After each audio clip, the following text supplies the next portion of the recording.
Komisi Pemilihan Umum KPU menggelar debat ketiga Pilpres 2024 pada Minggu 7 Januari 2024. Tema debat yang berlangsung semalam seputar pertahanan, keamanan, geopolitik, hubungan internasional, dan politik luar negeri.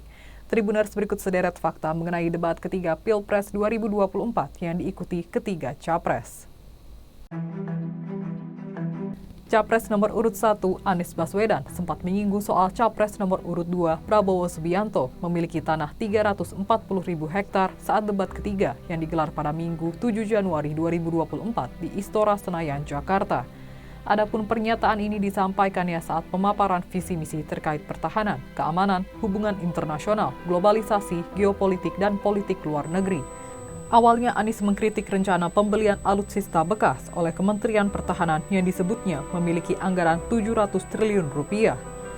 Kemudian dia juga mengkritik Prabowo yang memiliki tanah seluas 340.000 hektar ketika di saat yang bersamaan disebutnya ada separuh anggota TNI yang tidak memiliki rumah dinas. Sementara itu, Capres nomor urut 2 Prabowo Subianto menginterupsi Capres nomor urut 1 Anies Baswedan di sesi debat ketiga Pilpres 2024. Anies Baswedan mengklarifikasi pernyataannya soal luas lahan yang disebut Prabowo Subianto. Tak berselang lama, Prabowo langsung menginterupsi Anies. Prabowo juga sempat bertolak pinggang ke arah penonton. Calon Presiden nomor urut 2 Prabowo Subianto menekankan pentingnya kekuatan militer suatu negara. Hal ini diungkapkan Prabowo dalam debat ketiga Capres-Cawapres untuk pemilihan Presiden atau Pilpres 2024 Minggu 7 Januari 2024. Ya, bahwa pelajaran sejarah manusia yang lemah akan selalu ditindas. Kita lihat saja apa yang terjadi di Gaza. Kita tidak boleh lemah, kita tidak boleh waktu habis dilindas oleh bangsa lain. Pak Prabowo Menurutnya, suatu negara akan dihormati jika memiliki pertahanan yang kuat. Ia kemudian mencontohkan Gaza yang sedang tertindas karena tidak memiliki kekuatan militer. Jalur Gaza merupakan bagian dari Palestina yang kini berada di bawah kekuasaan kelompok Hamas. Dikutip dari DW, Hamas telah mengembangkan infrastruktur militer dan meningkatkan kekuatannya, meningkatkan kemampuannya dalam hal jangkauan dan persenjataan. Kelompok ini memiliki sayap militer yang disebut sebagai Brigade Al-Qassam. Tak diketahui secara pasti berapa jumlah pejuang Brigade Al-Qassam. Namun berbagai sumber menyebutkan angkanya berkisar antara 7.000 hingga 50.000 tentara. Sumber anonim yang dekat dengan Hamas mengatakan pada Oktober lalu bahwa kelompok tersebut memiliki akademi militer yang menawarkan pelatihan khusus termasuk keamanan siber dan sayap militer beranggotakan 40.000 orang dengan unit komando Angkatan Laut. Brigade tersebut diketahui memiliki persediaan senjata ringan yang besar, termasuk roket rakitan, mortir, dan bahan peledak lainnya. Grace Natali dan Isyana Bagus Oka terpantau menghampiri moderator debat selama hampir 1 menit saat jeda iklan antara segmen 2 dan 3 debat calon presiden.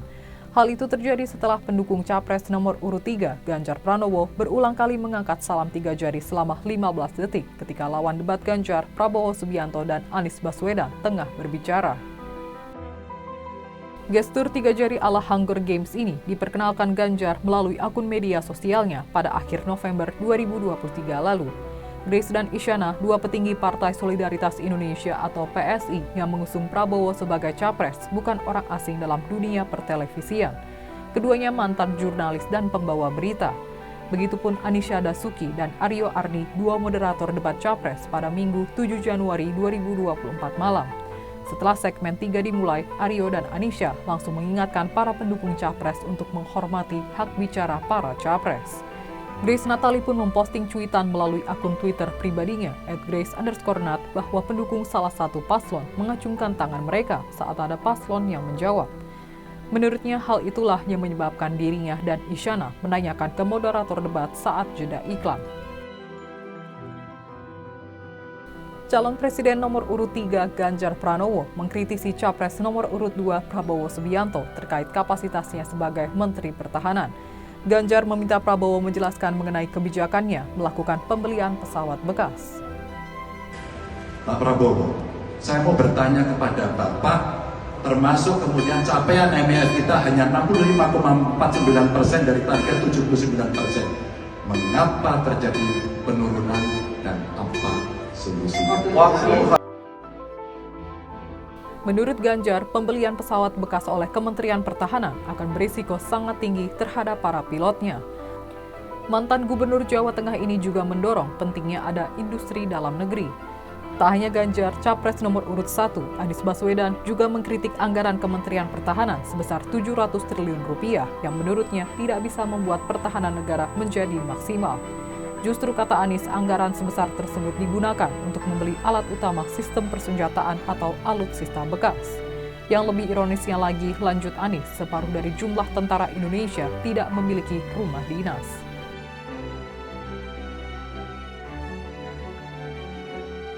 Tribuners, itulah sejumlah fakta mengenai debat ketiga Pilpres 2024 yang berlangsung pada Minggu 7 Januari 2024.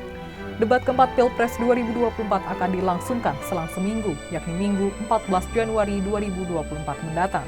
Demikian untuk program Fakta-Fakta kali ini. Nantikan fakta-fakta berikutnya hanya di media sosial Tribun Jateng. Terima kasih atas kebersamaannya dan sampai jumpa. Jangan lupa follow, like, dan subscribe sosial media Tribun Jateng. Download Tribun X sekarang. Menghadirkan lokal menjadi Indonesia.